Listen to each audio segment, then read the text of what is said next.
ada satu kelompok, misalnya kelompok anarko, dia punya grup-grup kan, dia udah terstruktur, misalnya udah terstruktur, sudah punya jaringan massa di beberapa kota, dia punya grup. Ketika dia punya kepentingan, komunikasi sekarang ini kan bukan komunikasi 20 tahun yang lalu ya. Oh, yang memberi perintah mungkin dari ujung negara apa dari ujung daerah mana yang jauh sekali, dia sambil tidur-tiduran, dia hanya menggerakkan lewat grup WA, dia bisa menggerakkan itu. Selama ada perintah dan dia itu diakui sebagai pemimpin, lalu dia ada logistik yang dikeluarkan, itu bisa berjalan itu loh. Ya, dan ada teknologi kan untuk melacak itu. Jadi saya kira ini bukan hal yang susah bagi penegak hukum untuk melacak siapa yang mendalangi, siapa yang mendanai, siapa yang memerintah, itu saya kira bukan hal yang susah. Dan kita lihat dalam beberapa hari ini kan sudah ada yang ditetapkan sebagai tersangka kan oleh Polri, ada yang dijadikan tersangka menggerakkan atau apa, ya tinggal ditelusuri lagi saja, tinggal dilanjutkan saja. Itu saya kira sudah on the track itu, jadi tidak terlalu buru-buru jumping ke asing.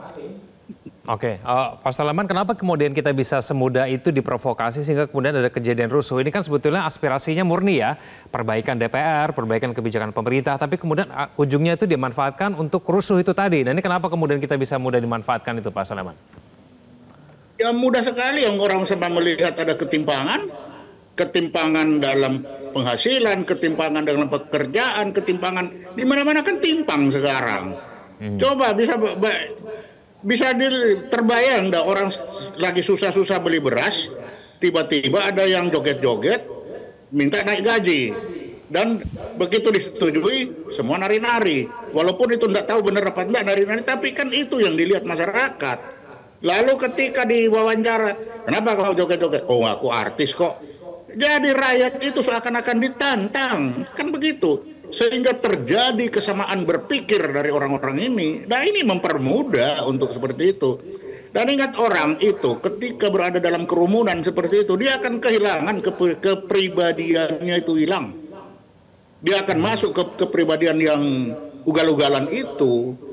Jadi dengan situasi sekarang, itu memang sangat mudah sekali.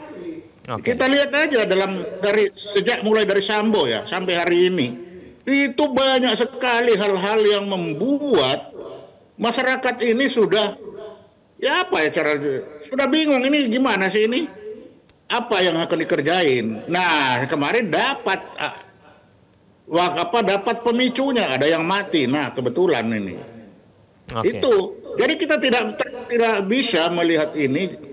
Wah, tiba hari tiba akal. Enggak, kita mundur. Coba kalau saya mundur mulai dari Sambo. Coba kita lihat setelah dari Sambo ke sini apa sih yang terjadi? Ya. Sambo itu bisa dibayangkan membunuh orang terencana, bohong. Tapi apa yang terjadi? Di DPR dipuja-puji. Lalu apa yang ikut membantu? Sekarang naik pangkat semua. Dulu dihukum, sekarang naik. Ya itu yang begitu. Apakah masyarakat tidak lihat dengan terang benderang? Ya ini penyebabnya.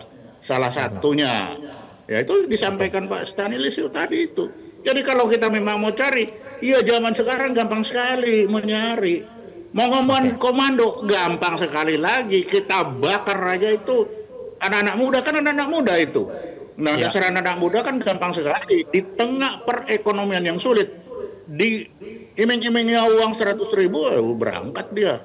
Oke, baik, kita akan tunggu dan kita harapkan semoga Polri bisa mengungkap siapa dalang sesungguhnya di balik kerusuhan dalam aksi demonstrasi kemarin. Pak Soleman, Pak Stanis, terima kasih sudah bergabung sama kami di Prime Time News. Selamat malam. Jelajahi cara baru mendapatkan informasi. Download Metro TV Extend sekarang.